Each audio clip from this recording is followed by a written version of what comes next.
Yeah, 5 game week last week, and started off on Tuesday with Lamar here at Lamson Park. 8-0 win. I thought it was a good, clean, clear cut. Exactly what we should have done. Come out, take control, and start the week off with a decisive victory. Then we come back on Friday, North Dakota, 9-1 in 5 innings again. We allowed a run. I would like to see us get another shutout, and that's our goal when we're playing. Teams outside that top 50 this year. We need to expect shutouts, and we need to expect to score runs. And so again, they come out with a good effort on Friday. I was a little bit worried about Sanford. We're afraid we'd look ahead to LSU. Thought that was a place where we might end up getting in a better ball game than what we needed to be, or not take control of the game like I want to, like we need to. But the girls responded well and didn't get the run rule, but they got the 7-0 win. And then we come back with LSU here at home later that night on Saturday. Crowd was phenomenal. The atmosphere was electric. It was just big time college softball, and as good an atmosphere as you could possibly ask for early in the season. And we come out with a 2-1 win, so we're sky high. We go on the road to LSU on Sunday. I wanted, my message pregame was let's attack the first pitch. When you're on the road, be aggressive. Let's really get up there and be quick with our bats. And first pitch they throw over the plate, let's hit. And I wanted to come out aggressive, and I thought that, Tally did a good job, got on base for us. She's been phenomenal. We put her in the leadoff spot the last 5 games. She's batting .533. Just really been an uplifting position for us since we put her in the leadoff. Anyway, we got the position in. We had 3 and 4 up with a runner in scoring position, and we didn't get her in. And I felt like we missed the opportunity to set the tone for the ball game. And then we got down. We came back. I liked how they responded. One of the things we talk about all the time when we get behind, we want to be the best come-from-behind team in America. And when they punch, we're going to punch back. And they scored 2. We scored 2. Thrilled at that point. Got behind 3-2. Come right back. Scored another run. Got 3-3. Had the opportunity to take the lead there. Dalton hit a ball right to the wall, and they made a good play on it. Romans hit a ball that the second baseman made a great play on. I thought LSU played tremendous defense yesterday. They had the only error of the game, but they made some really huge plays at huge moments. So I felt they played a really, really, really hard, good, clean series with us. And at the end of the day, they come out with a 4-3 victory over us. And I wanted to win. They wanted to win. I wanted to win. We fell short, but overall, I got to be really optimistic and positive about our team at this point. I think it's important that the girls know I really am happy with their performance, and I liked the effort. I liked how they went on the road. We saw some really big things from young players that have just got here. We saw a big effort out of Mayo. We saw a big effort out of Roman, even though she didn't get a hit. What she did there, and then the catches she made out in right field, she's settling in. We saw some really positive things, and of course, Tally stepping up for us and giving us a true leadoff at this point in the season. All those are really good, optimistic things I have to look forward to. Coach, speaking about Kendall Talley, was that something where you're just going to play her against Rosina Lamar, and she played so well, you're like, let me just stick with her, or what was the thinking there? No, she hit .333 in the fall, and she hit .389 in the January, February preseason practices, and I had penciled her in to start the Game 4 and Game 6 of the season. I had a 7-game rotation. When we lost Game 3 to North Texas, I changed it.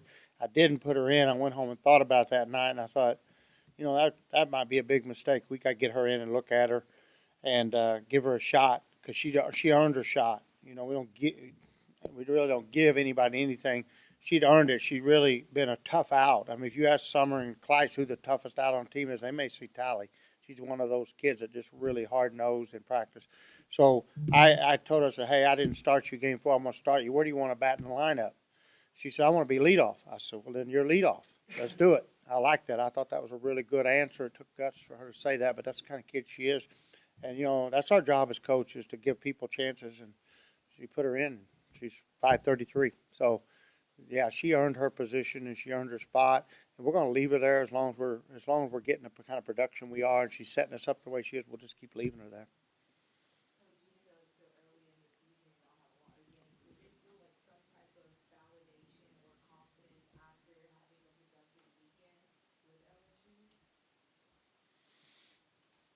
Mm. You know, I think that if you know softball and you know our roster, you have reason to believe or you have reason to have expectations that this team's very good. But I guess that's right. They go on the road maybe against LSU and then stand our ground here at home against a really hot LSU ball club. I mean, they're really playing good at this point in the season. So, yeah, maybe to people outside, looking in, it probably is validation. But I think to ourselves, I mean, like I know what we have. We have the potential to get way better than we are right now. We have the obligation to work really hard and get better than we are right now. So, for people on the outside, I think it probably was validation. But for us, it's more reason to get a little bit hungrier, a little bit grittier, get our uniforms a little bit more dirty, and get the job done. I heard you mention yesterday, I think on the field, about being aggressive, and that's what got you the 3-3. I saw Raina steal a base, and I know Kendall has some speed. Is that the way that you're going to, I guess, have to be to create those extra bases and those steals throughout the year?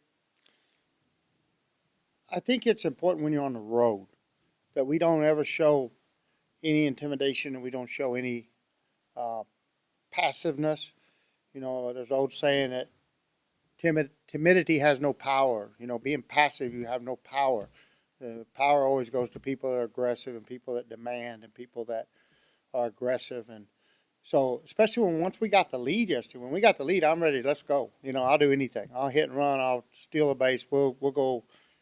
Everything goes out the window when you get the opportunity that you're tied on the road and you go for the lead. At home, I want to be in the lead, and then I'll throw everything out the window. And so I want my kids to be like that. Like I want them to, and I try to in pregame. Like I want them swinging at that first pitch fastball. I don't want the umpire to call it strike one. I want to hit strike one, and we got to learn those lessons. And when we learn those lessons, we're gonna get even better on the road. Because that's how you win on the road. You win on the road by letting it go. Do you feel like the game against LSU at home was a postseason atmosphere? So, one The more. game against LSU at home, do you feel like that was a postseason atmosphere? I thought it was a great college atmosphere. Like it was electric at Lamson Park. Lamson Park is a special, special place. It's why kids from all over the country want to come here and play. Our fans, we just can't say enough about how good and how important our fans are to our program. And for me as a coach, I can never ever express my appreciation and how much I value that experience for our players and the teams that come in here. And I thought the LSU game here, it was electric. And I thought it was even like I've been in super regionals was really intense. Tennessee, Georgia, Tennessee, A&M, big time super regionals, and that crowd was actually I thought better than a super regional. It was the only thing you could top it would be the College World Series environment. It was that good that night. Coach, what is a competitive series like this with LSU mean to the development of softball in Louisiana? I think it's really important. I think that for the young kids and the 9, 10, 11-year-old girls to be able to have that to watch and to root for and to root against, on each side. It could be really, I would like to believe it's really important and really huge. And I know there's probably a lot of young fathers out here that got to bring their girls to those games either here or at Baton Rouge.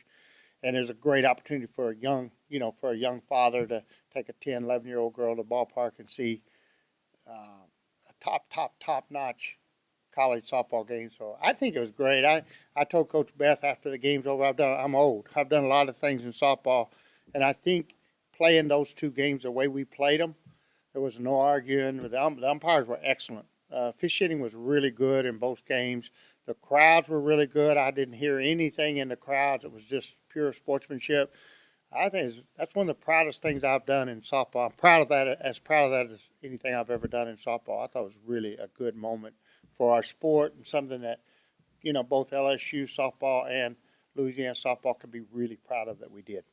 What is it that makes you have that go after the first pitch mentality, whereas, maybe the conventional baseball way of thinking is work the count, each foul some off, and that you work for it? I think learning the game, learn how to feel tempo, learn how to take control of the game, learn how to make a statement to your opponent. It just goes with maturity of a ball club and a team. And, you know, there's times if a pitcher's struggling, we want to go deep in the count. If we're, you know, we don't want to get ourselves out 6 times in a row on a first pitch pop-up. But as we mature as a ball club, we're going to look for places to go for juggling. You don't want that pitcher. I don't want a home team pitcher to feel comfortable on the first pitch. I want to make her sweat on the first pitch. And if they know we're coming after it, she's going to try to hit the corners. Then she's going to get behind, and we get the 3-1 count. So I like to take the easy first pitch. I want to take it away, especially on the road.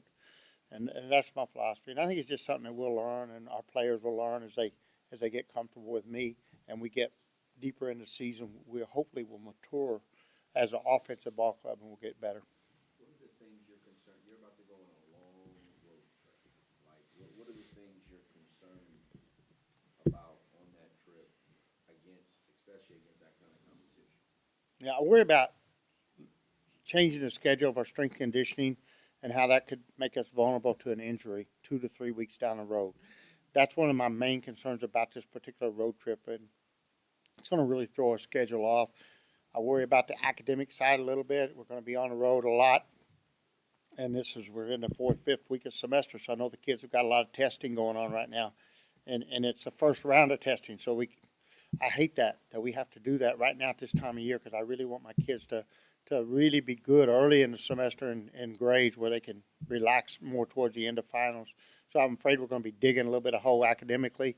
But worry about those kind of things. As far on the softball side, I'm not worried. It's just win-win. If the more we play these big teams and tough schedule, it's just going to give us an opportunity when we get back to the Sun Belt to work for the last 30, 45 days of the season. We can work on things that we've learned, work on cleaning up things where we're vulnerable, and we'll benefit.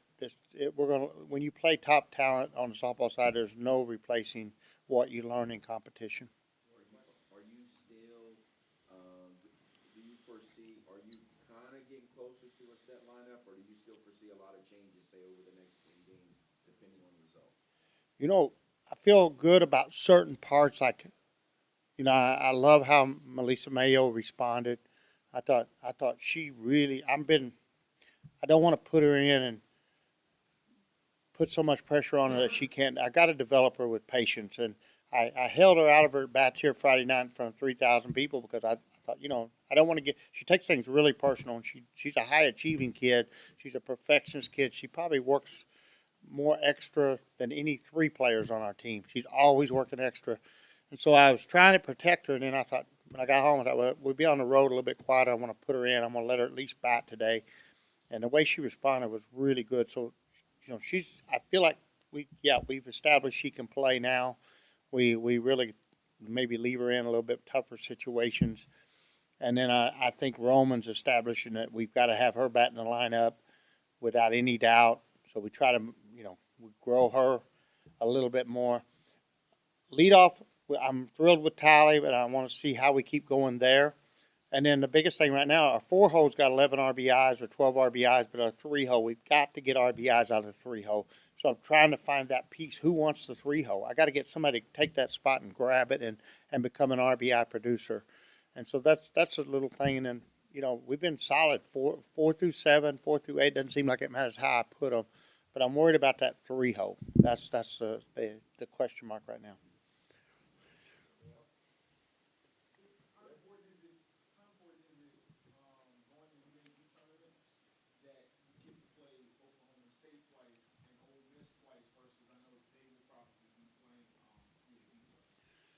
Yeah, I think it's great. It's a great opportunity for our program. It's going to be interesting because Ole Miss was top 20 team in the preseason, and they've had a coaching change. They've had all kinds of adversity, and they took it in the nose here the first 2 weekends. But you know that group of kids are going to jump back up at some point. They're going to really start to fight, and they've got great scouting reports on us because of the 3 games we played in the regional last spring. I think that's a really dangerous set of games for us, a pair of games for us. So because they know so much about our ball club, and then if we let them get their breath and get a little bit of swagger and confidence going, that team worries me as I look ahead. Oklahoma State's playing really well. They're playing extremely well right now. That's just a great opportunity. There's no win or lose there. We need to do our best to take at least one of those two games. It'd be nice if we could get them both. And then UAB, they're just a well-coached team. Coach Jimmy, he's a great coach. Coach Guthrie, his wife Courtney Foster Guthrie, they're great coaches. We saw that when they were here, and they've really changed the culture at UAB, and that's going to be a dangerous team, and they're going to get fired up to beat Glasgow. There's no doubt them guys are living and breathing this opportunity this week, and we'll talk all week. I've already talked to them today, and we'll be joking around, but they're going to put it out there against our ball club. So we got 5 really hard games this weekend ahead of us, and I think that's really good. That's what we need at this point in the season.